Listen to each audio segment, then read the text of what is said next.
नमस्कार, welcome to Rajasthan GK training. दोस्तों स्वागत आप सभी का राजस्थान सामान्य ज्ञान की आज की इस नई वीडियो में। दोस्तों हमने राजस्थान अध्ययन की कक्षा 6 की पुस्तक का पहला पार्ट कंप्लीट कर लिया है। तो दोस्तों दूसरा पार्ट है अपना राजस्थान का इतिहास। कौन सा है? राजस्थान का इतिहास दूसरा पार्ट का नाम है, ठीक है। और अपनी कक्षा 6 हमारा राजस्थान के दूसरे पार्ट से लिया गया है और बिल्कुल शॉर्ट में पढ़ाने की कोशिश करूंगा। जिस प्रकार से आपने पहली वीडियो को प्यार दिया है उतना ही प्यार इस वीडियो को देना दोस्तों। मुझे आशा है कि आपको यह सीरीज पसंद आ रही होगी। एक बार नीचे कमेंट करके माध्यम से आप हमें बता दें कि आपको यह सीरीज पसंद आ रही है, तो हम इसको कंटिन्यू करते रहेंगे। तो ठीक है दोस्तों, चलिए शुरू करते हैं। तो राजस्थान का इतिहास की बात करते हैं दोस्तों, बिल्कुल जीरो से शुरू करेंगे, ठीक है, और बिल्कुल शॉर्ट तरीके से आपको समझाएंगे, ठीक है। चलिए तो दोस्तों अब बात कर लेते हैं राजस्थान के इतिहास से संबंधित। तो दोस्तों प्राचीन काल में राजस्थान विभिन्न जनपदों एवं अंचलों में विभक्त था, ठीक है। ये बात आप सबको पता है कि प्राचीन काल में राजस्थान विभिन्न जनपदों एवं अंचलों में विभक्त था। ये जनपद एवं अंचल भौगोलिक स्थान अथवा वहां रहने वाली जाति के नाम पर जाने जाते थे, ठीक है। यानी कि ये जो अंचल थे वो पहले जो जाति रहती थी उन्हीं के नाम पर ये भौगोलिक स्थान जाने जाते थे, ठीक है। अब बात करें आगे की, तो प्राचीन काल में आर्यों ने छोटी छोटी बस्तियों को मिलाकर अपने अपने राज्य या जनपदों का निर्माण आरंभ किया था। आर्यों ने इनका निर्माण किया था। महाभारत एवं संहिता ग्रंथों में राजस्थान के कई जनपदों का उल्लेख मिलता है, ठीक है। महाभारत एवं संहिता ग्रंथों में राजस्थान के कई जनपदों का अपन को उल्लेख देखने को मिलता है। ऋग्वेद सहित पौराणिक ग्रंथों जैसे रामायण हो गया, चरक संहिता हो गई, महाभारत एवं वृद्ध संहिता में मरु प्रदेश के नाम से जाना जाता था अपना राजस्थान, ठीक है। यानी कि ऋग्वेद सहित पौराणिक ग्रंथों जैसे रामायण, चरक संहिता, महाभारत एवं वृद्ध संहिता में मरु प्रदेश के नाम से जाना जाता था अपना कौन? राजस्थान। अब बात कर लेते हैं दोस्तों मरु प्रदेश के बारे में, ठीक है। मरु प्रदेश के बारे में इसकी डिटेल से बात करते हैं। देखिए तो मरु प्रदेश आर्यों का प्रारंभिक जनतंत्र था मरु प्रदेश, जिसमें वर्तमान में बीकानेर, नागौर, चूरू, गंगानगर, जैसलमेर एवं बाड़मेर जिले के कुछ भाग सम्मिलित थे, ठीक है। यानी कि आर्यों का प्रारंभिक जनतंत्र था कौन सा? मरु प्रदेश, जिसमें वर्तमान के बीकानेर, नागौर, चूरू, गंगानगर, जैसलमेर एवं बाड़मेर जिले के कुछ भाग सम्मिलित थे। कालांतर में इस क्षेत्र में कुछ विस्तार के साथ कुरु, मृद तथा जांगल नामक जनपदों का निर्माण हुआ, ठीक है। कालांतर में यानी कि कुछ समय बाद में इस क्षेत्र में कुछ विस्तार के साथ कुरु, मृद तथा जांगल नामक जनपदों का क्या हुआ? निर्माण हुआ।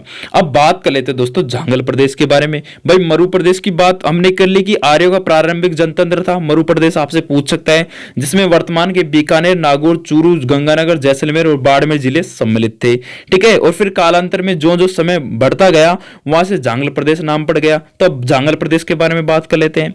तो नागौर, बीकानेर एवं जोधपुर का कुछ भाग सम्मिलित था इसमें, ठीक है। नागौर, बीकानेर और जोधपुर का कुछ भाग इसमें सम्मिलित था। इसकी राजधानी अई छत्रपुर थी।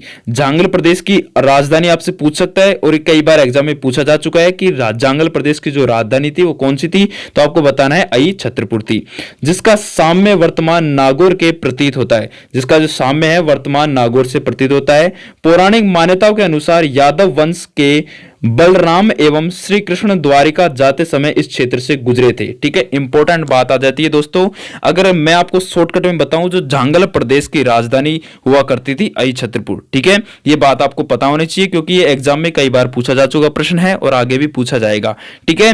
प्राचीन पौराणिक मान्यताओं के अनुसार हम माने तो यादव वंश के जो बलराम एवं श्री कृष्ण द्वारिका जाते समय इस क्षेत्र से गुजरे थे, इसलिए इसका नाम जांगल प्रदेश पड़ा था, ठीक है। चलिए अब बात कर लेते हैं भाई साहब सबसे जो चर्चा में है मत्स्य जनपद के बारे में, ठीक है। इसके बारे में बात कर लेते हैं कि इसका मत्स्य जनपद नाम कैसे पड़ा।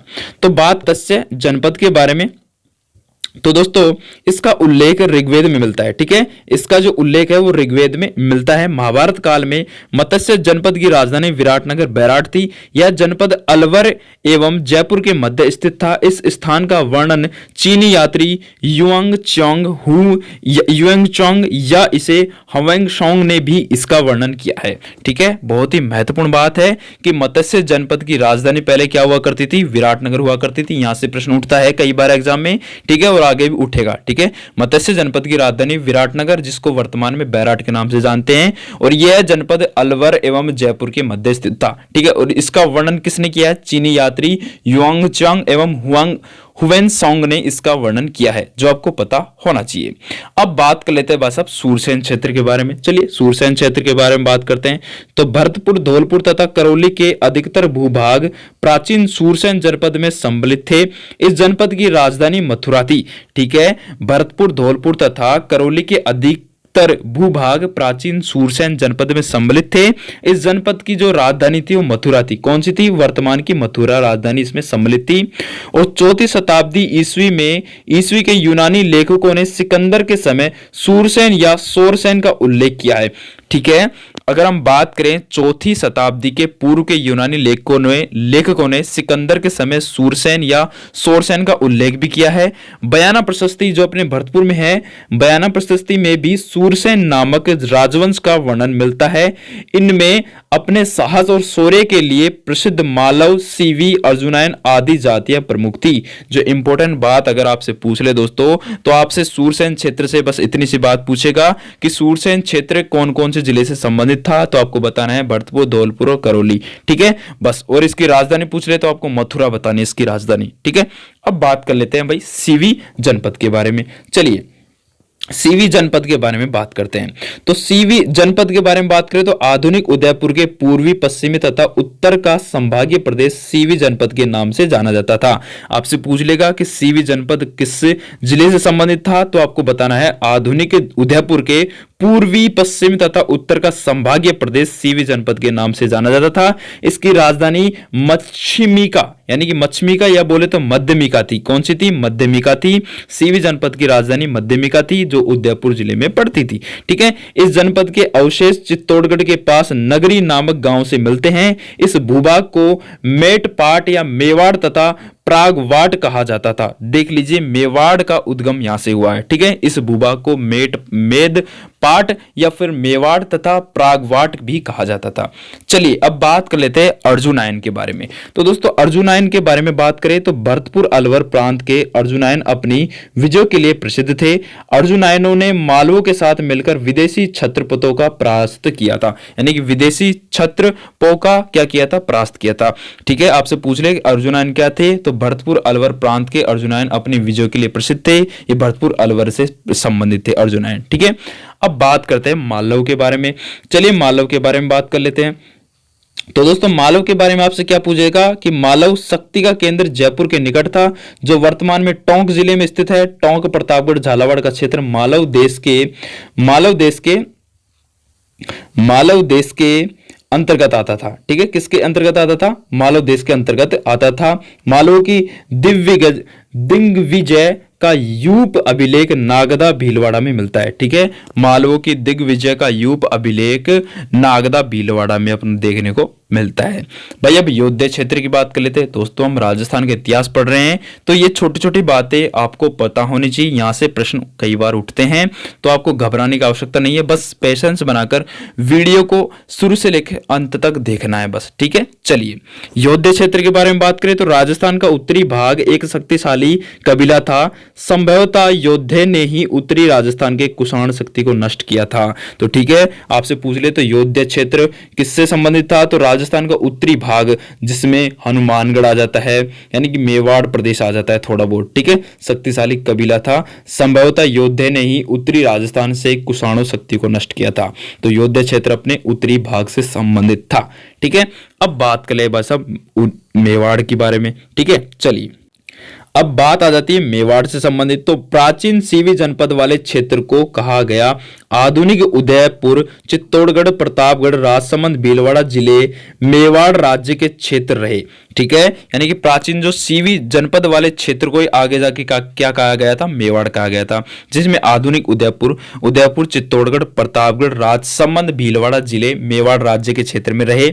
इस क्षेत्र पर 7वीं शताब्दी से आधुनिक राजस्थान के निर्माण तक गुहिल सिसोदिया वंश का राज्य रहा। इस क्षेत्र की बोली मेवाड़ी है। आपसे पूछ सकता है कि मेवाड़ क्षेत्र की बोली कौन सी है, तो आपको बताना है मेवाड़ी। ठीक है, चलिए बात कर लेते हैं वागड़ क्षेत्र की। तो दोस्तों डूंगरपुर बांसवाड़ा की भूभाग को ही वागट या बोले तो वागड़ कहा गया। ठीक है, इस क्षेत्र की बोली वागड़ी है। ठीक है, आपसे पूछ लेगा कि वागड़ क्षेत्र किस क्षेत्र से संबंधित है, तो डूंगरपुर बांसवाड़ा की भूभाग को ही वागड़ कहा गया। ठीक है, और इस क्षेत्र की बोली आपसे पूछ ले तो वागड़ी बोली आपको बताना है। चलिए बात कर लेते हैं मारवाड़ क्षेत्र की। तो दोस्तों मारवाड़ के बारे में अगर हम बात करें तो आपको पता होगा कि मारवाड़ कहां से संबंधित है। तो मारवाड़ की बात करें तो प्राचीन मरु प्रदेश ही कालांतर में मारवाड़ कहलाया। ठीक है, जो रेगिस्तानी इलाका है वो मारवाड़ के नाम से जाना जाता था कालांतर में। 7वीं सदी में इसके मंडोर जोधपुर क्षेत्र पर गुर्जर प्रतिहारों ने शासन किया। बाद में इस क्षेत्र पर राठौड़ वंश का आधिपत्य हो गया। ठीक है, अब बात कर लेते हैं हाड़ौती क्षेत्र के बारे में। तो इसके अंतर्गत वर्तमान में बूंदी कोटा क्षेत्र सम्मिलित है। हाड़ौती में कौन कौन से क्षेत्र आते हैं? वर्तमान में बूंदी, कोटा और झालावाड़ भी आता है थोड़ा थोड़ा। ठीक है, प्राचीन काल में इस भूभाग का मीणा जनजाति का आधिपत्य रहा था। मीणा वंश के बूंदा के नाम पर ही बूंदी नाम पड़ा। ठीक है, मीणा वंश के बूंदा के नाम पर ही बूंदी नाम पड़ा और कालांतर में चौहान वंश की हाड़ा शाखा ने इस क्षेत्र पर आधिपत्य कर लिया। इस भूभाग पर बोली जाने वाली प्रमुख बोली हाड़ौती है। ठीक है, हाड़ौती के बारे में आपसे पूछ रहे तो कौन कौन सा क्षेत्र में पड़ता है हाड़ौती? तो बूंदी और कोटा और थोड़ा बहुत झालावाड़ में। ठीक है, चलिए भाई ढूंढाड़ के बारे में बात कर लेते हैं। तो दोस्तों ये कक्षा 6 का राजस्थान इतिहास से संबंधित छोटा सा टॉपिक है जहां से प्रश्न बनते हैं हर बार। तो आपको घबराने की आवश्यकता नहीं है। अगर आपको कुछ भी समझ ना आ रहा हो तो कृपया करके पेशेंस बनाकर देखते रहिए, आपको बहुत कुछ समझ में आएगा। ठीक है, ढूंढाड़ क्षेत्र की बात करें दोस्तों तो जयपुर एवं इसके आसपास का क्षेत्र ढूंढाड़ के नाम से जाना जाता था। 12वीं सदी में कछवार राजपूतों ने यहाँ अपने राजवंश को स्थापित किया। इस क्षेत्र की भाषा ढूंढाड़ी है। ठीक है, ढूंढाड़ क्षेत्र से आपको बस कुछ नहीं पूछेगा, आपको यह पूछेगा कि ढूंढाड़ क्षेत्र किस जिले से संबंधित था। तो दोस्तों जयपुर जिले से संबंधित था, वर्तमान के जयपुर जिले से संबंधित था ढूंढाड़ क्षेत्र।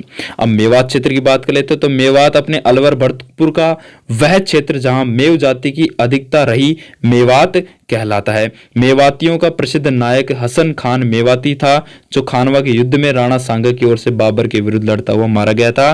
तो आपसे पूछ लेती मेवात क्षेत्र कौन कौन जिले से संबंधित है, तो आपको अलवर भरतपुर का नाम याद रखना, करौली या फिर इसमें ये करौली वगैरह को धौलपुर को ऐड नहीं करना, सिर्फ और सिर्फ अलवर भरतपुर करना है। ठीक है, और मेवात क्षेत्र से संबंधित एक है हसन खान मेवाती जो खानवा के युद्ध में राणा सांगा की ओर से बाबर के विरुद्ध लड़ता हुआ मारा गया था। और ये राणा सांगा क्या था? सेनापति था। कौन? हसन खान मेवाती। ठीक है, चलिए अन्य क्षेत्र की बात करें दोस्तों तो अन्य क्षेत्र की बात करें तो जैसलमेर को मांडया वल्ल, जोधपुर का दक्षिण भाग गुजरातरा, प्रतापगढ़ को कांठल, झालावाड़ का क्षेत्र मालव, सिक्कर चूरू झुंझुनू का क्षेत्र शेखावाटी, ब्यावर अजमेर का क्षेत्र मेरवाड़ा के नाम से जाना जाता था। तो आपको पता होना चाहिए कि जैसलमेर को मांड या वल्ल के नाम से जाना जाता था, जोधपुर का दक्षिण भाग गुजरातरा के नाम से और प्रतापगढ़ को कांठल के नाम से, झालावाड़ का क्षेत्र मालव और सिक्कर चूरू झुंझुनू का क्षेत्र शेखावाटी के नाम से और ब्यावर अजमेर का जो क्षेत्र है मेरवाड़ा के नाम से जाना जाता था। यहां से प्रश्न बनते हैं। ठीक है,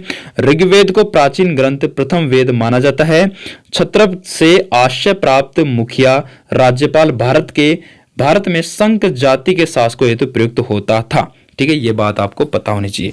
अब चलिए दोस्तों बात कर लेते हैं अब अभ्यास प्रश्नों की। ठीक है, यानी कि राजस्थान का इतिहास अपना कंप्लीट हो चुका है कक्षा 6 का। ठीक है, यही बातें आपसे यहां से पूछी जाती है। तो आपके लगभग आपने इस वीडियो को ध्यान से देखा है तो आपके लगभग 1-2 नंबर पक्के हो चुके हैं। हर बार एग्जाम में यहां से प्रश्न बनता है। ठीक है, चलिए अब बात कर लेते हैं अभ्यास प्रश्नों की। तो दोस्तों मैं आपसे पूछूं अभ्यास प्रश्नों में तो आपको बताना है नीचे कमेंट करके तो मत्स्य जनपद की राजधानी कौन सी थी। तो दोस्तों मत्स्य जनपद की राजधानी कौन सी थी तो आपको बताना है विराटनगर, जिसको वर्तमान में बैराट के नाम से जाना जाता है। ऐसे प्रश्न आपके बनेंगे। ठीक है, तो चलिए कोटा बूंदी का क्षेत्र क्या कहलाता था। तो दोस्तों कोटा बूंदी का क्षेत्र अभी अभी हमने बात की थी, कोटा बूंदी झालावाड़ का क्षेत्र हाड़ौती के नाम से जाना जाता था। ठीक है, और ब्यावर अजमेर का क्षेत्र क्या कहलाता था, अभी अभी हमने बात की। ब्यावर अजमेर का क्षेत्र क्या कहलाता था बताइए, मेरवाड़ा कहलाता था। क्या? मेरवाड़ा। ठीक है, और जयपुर एवं उसके आसपास का क्षेत्र की भाषा कहलाती थी। यानी कि जयपुर एवं उसके आसपास के क्षेत्र की भाषा, या बोले तो क्षेत्र दोनों ही एक समान है, तो आपको क्या बताना है, ढूंढाड़ी। ठीक है, ढूंढाड़ी भाषा और ढूंढाड़ क्षेत्र, ढूंढाड़ी भाषा और ढूंढाड़ क्षेत्र। ठीक है, चलिए महाभारतकालीन जनपद थे, यानी कि महाभारतकालीन जनपद कौन कौन से थे, तो आपको बताना है एक ही था और वो था मत्स्य। मत्स्य जनपद महाभारतकालीन जनपद में से एक था। ठीक है, बात करें प्राचीनतम ग्रंथ, प्रथम वेद माना जाता है, यानी कि प्राचीनतम ग्रंथ बोल दो या फिर प्रथम वेद बोल दो, तो किसे माना जाता है, आप सबको पता है कि प्राचीनतम ग्रंथ और प्रथम वेद अपने किसको माना जाता है, आपको बताना है दोस्तों, किसको माना जाता है, ऋग्वेद को माना जाता है, सबको पता है। ठीक है, तो ऐसे प्रश्न आपके बनते हैं, तो आपके यहां से 2 नंबर पक्के हो चुके हैं, आपको घबराने की बिल्कुल भी आवश्यकता नहीं है।